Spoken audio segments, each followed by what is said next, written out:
Hello friends, welcome back to T Point Tech. Student, C plus plus की series में आज हम discuss करेंगे दिस कीवर्ड को। स्टूडेंट, दिस कीवर्ड जो है ये एक रिजर्व कीवर्ड है और इसका यूज एज ए पॉइंटर किया जाता है करंट ऑब्जेक्ट को रेफर करने के लिए। करंट ऑब्जेक्ट वो ऑब्जेक्ट होता है जिसने करंटली ऑब्जेक्ट फंक्शन को कॉल किया है। मतलब जब आप एक ऑब्जेक्ट क्रिएट करते हैं, फिर उस ऑब्जेक्ट से किसी क्लास के मेंबर फंक्शन को कॉल करते हैं, तो उस मेंबर फंक्शन को कैसे पता चलेगा कि मुझे किस ऑब्जेक्ट ने कॉल किया है? तो जिस ऑब्जेक्ट से आपने फंक्शन को कॉल किया है, उस फंक्शन के पास इस करंट ऑब्जेक्ट का रेफरेंस पास होता है। और अगर हम उस फंक्शन के अंदर उसकी बॉडी में दिस कीवर्ड का यूज करते हैं, तो वो करंट ऑब्जेक्ट को जिसने उस फंक्शन को कॉल किया है उसको वो रिप्रेजेंट करता है दिस। क्लियर है? तो इसकी डेफिनेशन बनी कि this is a keyword which point to that object for which function has been called. जिसके लिए फंक्शन कॉल किया गया है उस ऑब्जेक्ट को पॉइंट करता है दिस पॉइंट। क्लियर? चलिए इसको एक थ्योरेटिकल पॉइंट्स में समझते हैं और फिर इसका एक प्रैक्टिकल करेंगे। देखिए सबसे पहले कि this is a keyword that refer to current instance of the class. Current instance यानी वो ऑब्जेक्ट जिसको करंटली यूज किया जा रहा है फंक्शन के अंदर। मतलब वो फंक्शन किस ऑब्जेक्ट के लिए प्रोसेस कर रहा है, उस ऑब्जेक्ट को हम करंट ऑब्जेक्ट कहते हैं। ठीक है, एक पॉइंट है जो आपको याद रखना है। This pointer is an implicit parameter for all member functions. Therefore, inside a member function, this may be used to refer to the invoking object. चलिए इस वाले पॉइंट को एक एग्जाम्पल के थ्रू समझते हैं। देखिए स्टूडेंट, ये आपने एक क्लास बनाई ए बी सी। ओके, एक इंटीजर वेरिएबल ए आपने इसमें डिक्लेयर करा है जो पब्लिक है। यहां पे लिख लेते हैं पब्लिक। और एक आपने पब्लिक में ही एक फंक्शन डिक्लेयर करा है void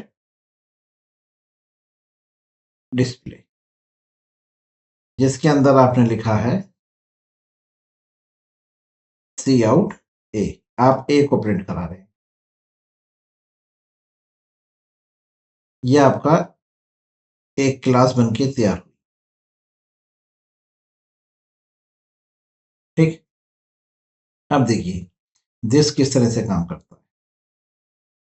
आपने ए बी सी का एक ऑब्जेक्ट डिक्लेयर करा, ऑब्जेक्ट 1, और एक डिक्लेयर करा ए बी सी का ऑब्जेक्ट 2।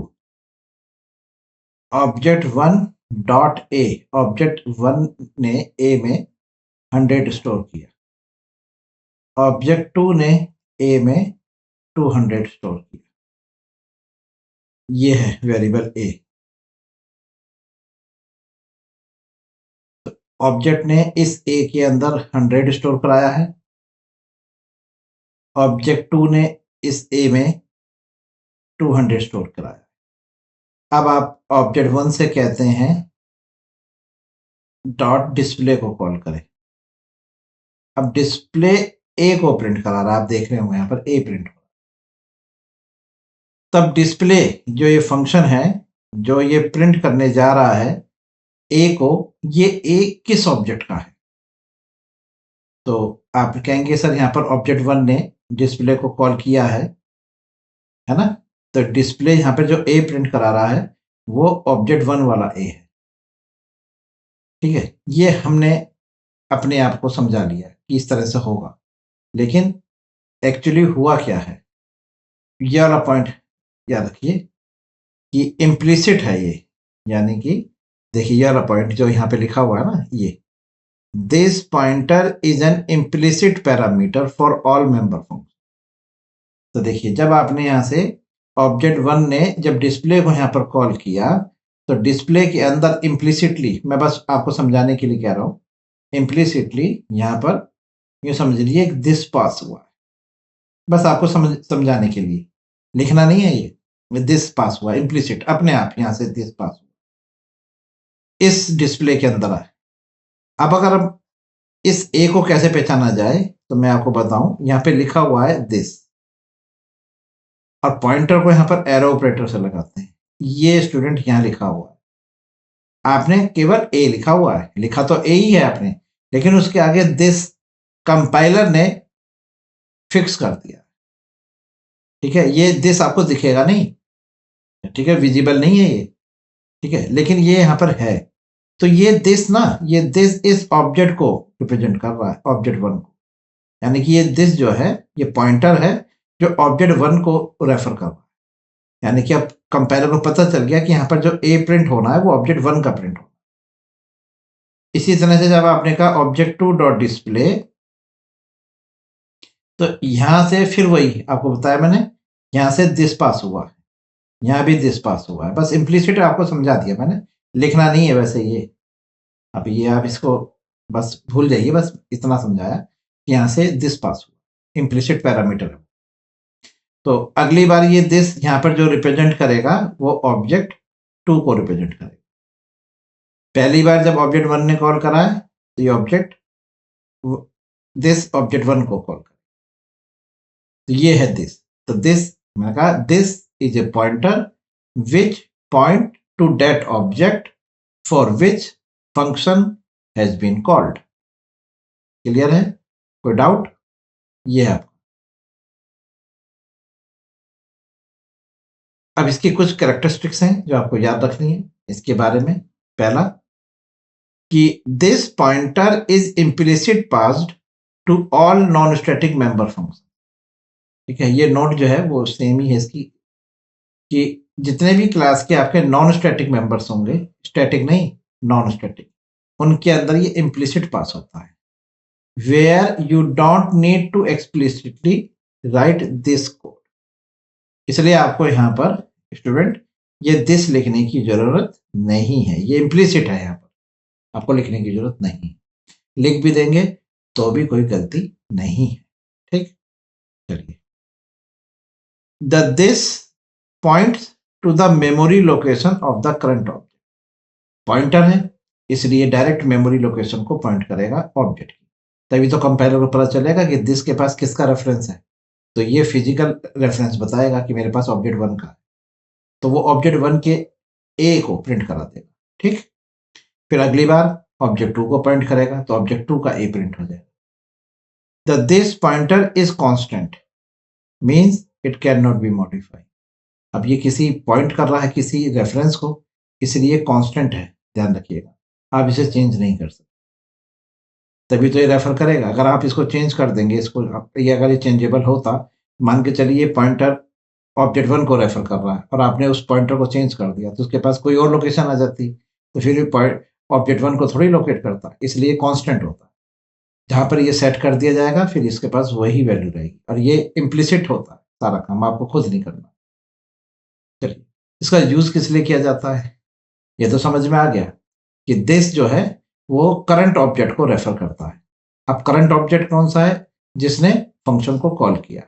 फंक्शन के अंदर जब हम दिस लिखेंगे तो वो उस ऑब्जेक्ट को रिप्रेजेंट करेगा जिसने फंक्शन को कॉल किया। चलिए, ये तो हमने दिस का यूज समझ लिया कि दिस जो है वो एक पॉइंटर है। अब इसका यूज कहाँ करना है? देखिए, इसकी दो सिचुएशन है जहां पर हम दिस का यूज करते हैं। पहली सिचुएशन है क्लास में, जो आप क्लास बनाई है आपने, उस क्लास में अगर आपके मेंबर वेरिएबल का नाम और किसी फंक्शन के लोकल वेरिएबल का नाम सेम हो जाता है, तो आप दिस कीवर्ड की हेल्प से मेंबर वेरिएबल को रिप्रेजेंट करेंगे। जैसे ये सिचुएशन ऐसे बैठेगी, देखिए,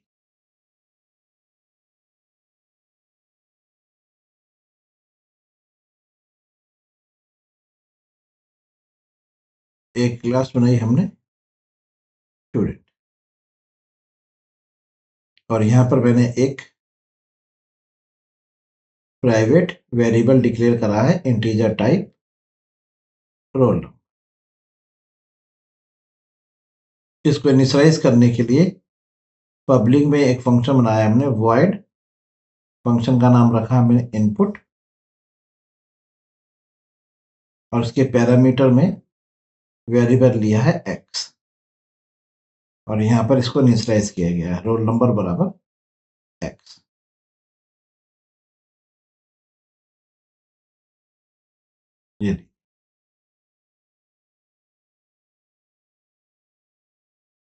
ये आपकी क्लास, ठीक।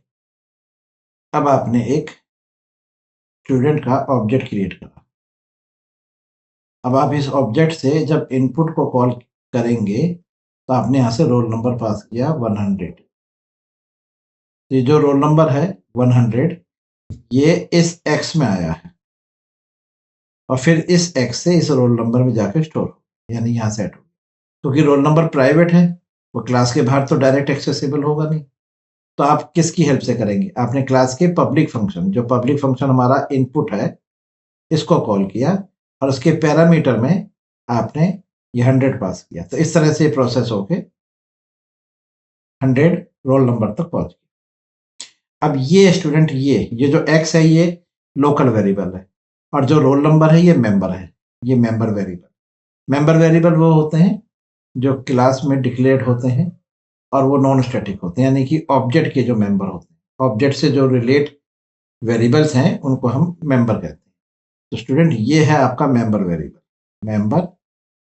मेंबर वेरिएबल यानी कि जो ऑब्जेक्ट के साथ रिलेट है, जो ऑब्जेक्ट के साथ बाइंड है, वो मेंबर है। ये मेंबर ऑब्जेक्ट, तो इसको आप मेंबर वेरिएबल लिखिए, ऑब्जेक्ट गलत लिख दिए, मेंबर वेरिएबल है। और स्टूडेंट ये जो x है ये आपका क्लास, ये आपका फंक्शन का है, तो ये लोकल वेरिएबल है।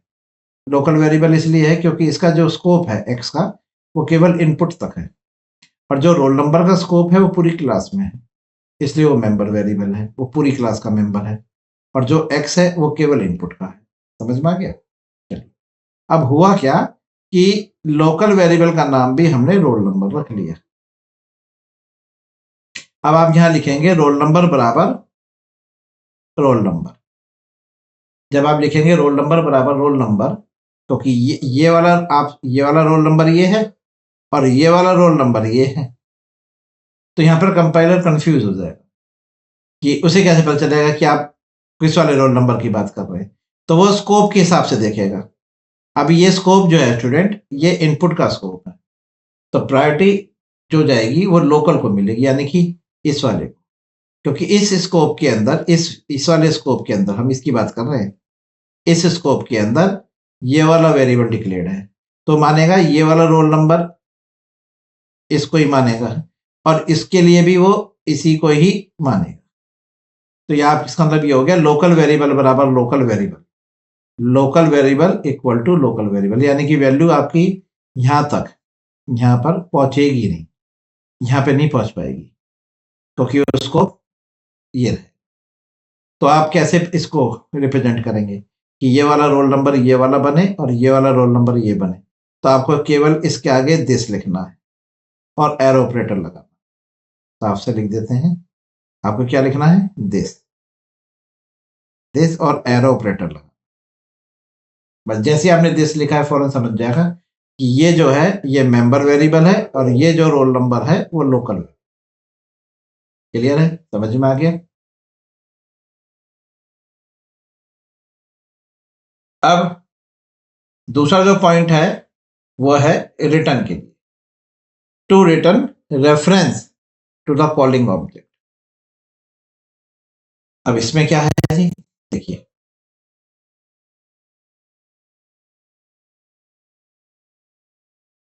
ये आपने एक क्लास बनाई ABC, यहां पर आप एक फंक्शन बना रहे हैं पब्लिक, और ये फंक्शन है जिसका नाम है डिस्प्ले। इस फंक्शन में जो रिटर्न टाइप है ऑब्जेक्ट। देखिए रिटर्न टाइप में मैंने एबीसी रख दिया, ठीक है, यानी ये डिस्प्ले एबीसी का ऑब्जेक्ट रिटर्न करेगा। अब एबीसी का मैंने यहाँ पर एक ऑब्जेक्ट बनाया, ओबी डॉट डिस्प्ले।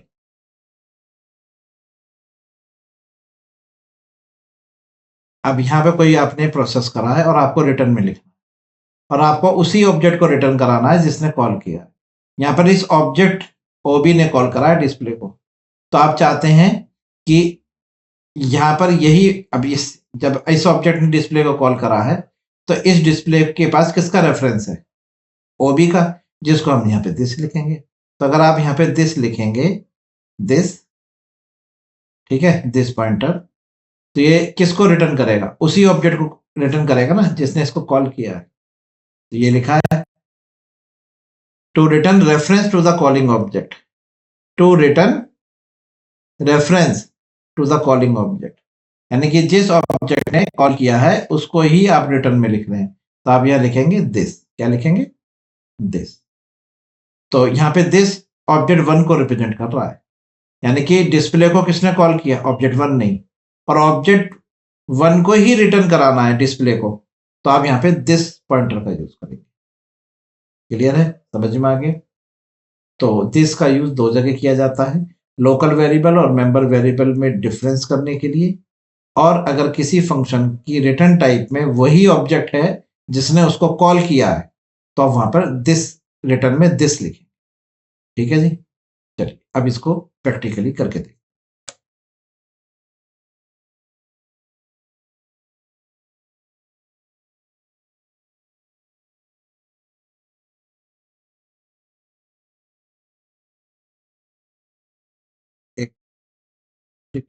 एक स्टूडेंट, इसके अंदर आपने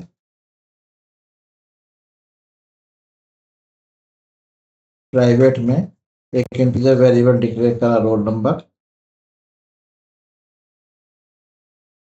पब्लिक में आप एक फंक्शन डिक्लेयर कर रहे हैं void इनपुट। अब देखिए इंटीजर x, और यहाँ लिखा आपने रोल नंबर बराबर, फिर एक आपने दूसरा फंक्शन डिक्लेयर करा है void आउटपुट, और यहाँ पे आपने लिखा सी आउट रोल नंबर। ये रोल नंबर आप प्रिंट करा रहे हैं, ठीक है। चलिए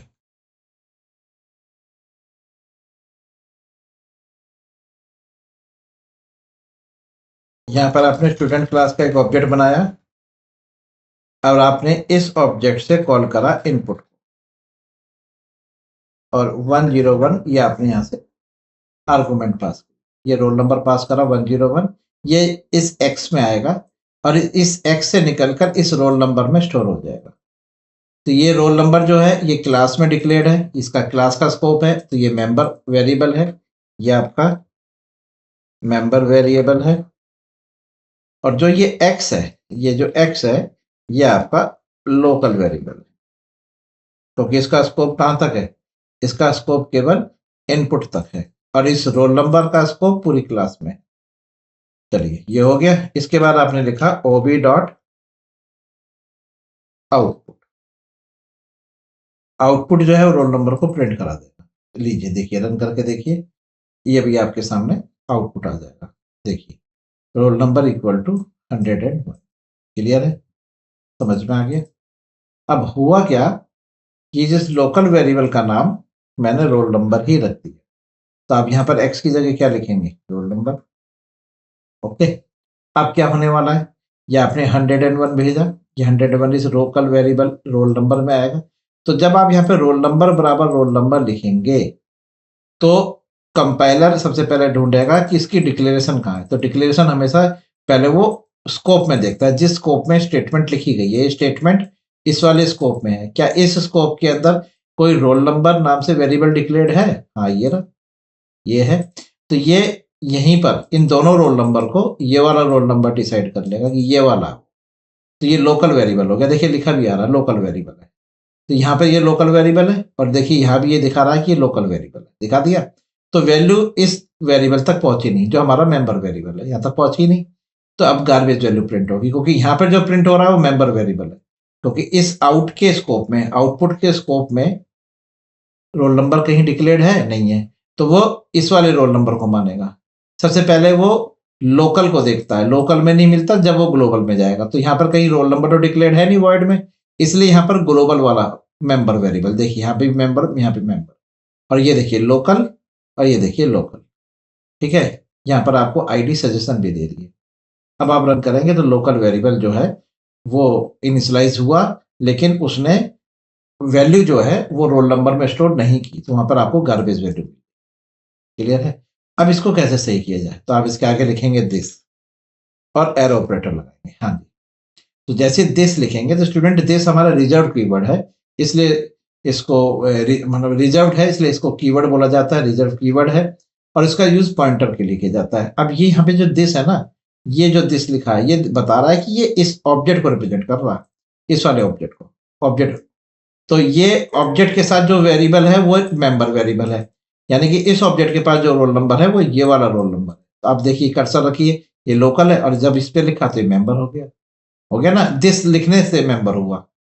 क्लियर है? तो दिखा रहा है ये दिस जो है पॉइंटर है जो स्टूडेंट को पॉइंट कर रहा है, कौन से स्टूडेंट को? ओबी को। चलिए आप इसे रन करके देखिए, ये आ गया रोल। क्लियर है? समझ में आ गया? कोई डाउट? तो ये है आपका दिस कीवर्ड का यूज दो वेरिएबल के, मेंबर वेरिएबल और लोकल वेरिएबल में डिफरेंशिएट करने के लिए। चलिए अब दूसरा एग्जांपल देखते हैं, जो है कि आपको रिटर्न टाइप में दिस कीवर्ड का यूज क्यों किया जाता है। अब देखिए इसका एग्जांपल है, तो इसके लिए एक दूसरा प्रोग्राम डिजाइन कर लेते हैं, नया फाइल खोलते हैं, दिस, या इसी प्रोग्राम को सेव एज करते हैं और डॉट सी प्लस प्लस। चलिए स्टूडेंट, प्रोग्राम ये है कि मेरे पास एक क्लास है ए बी सी, ठीक है, ए बी सी नाम से मेरे पास एक क्लास डिक्लेयर करी मैंने, इसके पास एक वेरिएबल ए है, ठीक, प्राइवेट में है, ये प्राइवेट लिखने की जरूरत नहीं है, डिफॉल्ट होता है, लेकिन हमने इसलिए लिखा है जिससे कि आपको याद रहे। और पब्लिक में आप एक फंक्शन बना रहे हैं इनपुट। चलिए यहाँ पे आपने लिखा है ए इक्वल टू एक्स, और अगर आप यहाँ पे एक्स की जगह ए यूज कर रहे हैं तो फिर आप यहाँ भी ए लिखेंगे और फिर इसके आगे दिस लिखेंगे। चलिए ये तो हो गया आपके साथ दिस का यूज, ठीक है, लोकल वेरिएबल और मेंबर वेरिएबल में डिफरेंशिएट कर रहा है ये दिस। अब अगला प्रोग्राम ये है, इस तरह से है, वॉइड आउटपुट। इसमें भी आपने लिखा है सी आउट, और यहां पर आपने ए को प्रिंट करा, ठीक है, ये प्रिंट हो गया। अब आपने एक फंक्शन और बनाया है जिसमें रिटर्न टाइप जो है वो एबीसी टाइप, और ये लिखा आपने ग्रेटर, और इसकी आर्गुमेंट भी एबीसी टाइप। अब प्रोग्राम इस तरह से है स्टूडेंट कि मेरे को यहाँ पर क्या करना है, मुझे ग्रेटर निकालना है बिटवीन टू ऑब्जेक्ट। यहाँ पे मैंने दो ऑब्जेक्ट डिक्लेयर करे, ABC object one, object two, ठीक है। ऑब्जेक्ट वन ने इनपुट को कॉल किया, वैल्यू पास करी 52, ऑब्जेक्ट टू ने इनपुट को कॉल किया, वैल्यू पास करी 42। अब मुझे इन दोनों में से जो ग्रेटर है वो मुझे ऑब्जेक्ट थ्री में चाहिए, मैं चाहता हूँ वो ऑब्जेक्ट थ्री में आ जाए, तो मैंने यहाँ पर एक कॉमा ऑब्जेक्ट थ्री, यहाँ लिखा मैंने ऑब्जेक्ट थ्री इक्वल टू, ठीक है, ऑब्जेक्ट वन ऑब्जेक्ट टू में से कॉल करना है, तो मैंने यहाँ पर एक ग्रेटर नाम का फंक्शन बनाया, आप देख पा रहे होंगे। तो यहाँ पर ऑब्जेक्ट वन ने ग्रेटर को कॉल किया और ऑब्जेक्ट टू को पास कर दिया।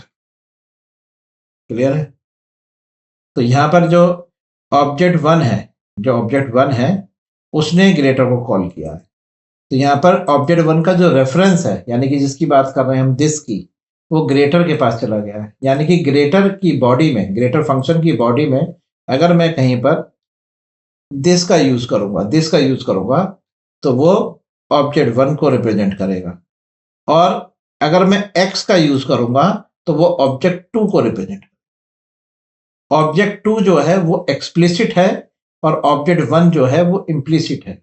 तो जो ऑब्जेक्ट वन है वो दिस कीवर्ड से पहचाना जाएगा और ऑब्जेक्ट टू एक्स से पहचाना जाएगा। अब मैंने यहां लिखा कि इफ अगर एक्स डॉट ए यानी ऑब्जेक्ट टू का ए अगर बड़ा है दिस ए के, यहां पे दिस किसको रिप्रेजेंट कर रहा है? दिस रिप्रेजेंट कर रहा है ऑब्जेक्ट वन को, और एक्स रिप्रेजेंट कर रहा है ऑब्जेक्ट टू को। तो रिटर्न करे एक्स, क्या रिटर्न करे? एक्स। तो यहाँ के एक्स का रेफरेंस किसको मिल जाएगा? A3 को, यानी एक्स की जो वैल्यू है वो A3 में आ जाएगी, ऑब्जेक्ट 3 में। नहीं तो एल्स में रिटर्न करे दिस, क्या रिटर्न करे? दिस। ओके, तो यहां से क्या पास होने वाला है? दिस, जो ऑब्जेक्ट 3 में आ जाएगा। अब ऑब्जेक्ट 3 से पूछ के देखिए आउटपुट में कि तेरे पास किसकी वैल्यू आई है। अब देखिए ऑब्जेक्ट 3 जो यहाँ पे वैल्यू प्रिंट करेगा वो ऑब्जेक्ट 1 और ऑब्जेक्ट 2 में से जिसकी भी ग्रेटर होगी वो ऑब्जेक्ट 3 को मिलेगी और ऑब्जेक्ट 3 यहाँ पे प्रिंट होगा। तो हमारे केस में ऑब्जेक्ट 1 में तो है 52 और ऑब्जेक्ट 2 में है 42। तो आप देखते हैं कि यहाँ पर ऑब्जेक्ट 3 के पास किसकी वैल्यू आई है। देखिए 52, क्लियर है? तो 52 का मतलब हो गया ऑब्जेक्ट 1 की वैल्यू ऑब्जेक्ट 3 को मिली है। तो ऑब्जेक्ट 1 का यहाँ से क्या पास किया गया है? दिस, ये दिस। समझ गए आप? क्लियर है? तो ग्रेटर ने कॉल करा ऑब्जेक्ट 1 को, ग्रेटर को किसने कॉल करा है? ऑब्जेक्ट 1 ने कॉल करा है। तो ग्रेटर के पास जो इम्प्लिसिट रेफरेंस है वो तो दिस है जो ऑब्जेक्ट 1 को रिप्रेजेंट करेगा, और ऑब्जेक्ट 2 का एक्सप्लिसिट क्या है? जो एक्स है। तो यहाँ पर जो एक्स है वो ऑब्जेक्ट 2 है। क्लियर? तो देखिए रिटर्न टाइप में आप दिस का यूज कर रहे हैं।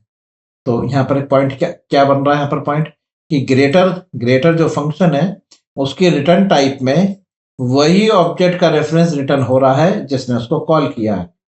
ऑब्जेक्ट 1 ने कॉल किया है तो दिस यहाँ पर किसको रिप्रेजेंट कर रहा है? ऑब्जेक्ट 1 को। तो रिटर्न टाइप में आपको ऑब्जेक्ट 1 जा रहा है। क्लियर है स्टूडेंट्स ये है हमारा दिस कीवर्ड।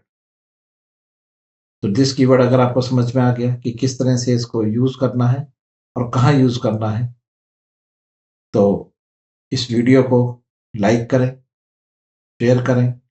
अगर ये आपको समझ में आई है वीडियो तो हमें कमेंट करके बताइए और अपने फ्रेंड्स के साथ इसको शेयर करिए। अगर आप हमारे चैनल पर नए हैं तो हमारे चैनल को सब्सक्राइब करें। Thank you very much. Good bye.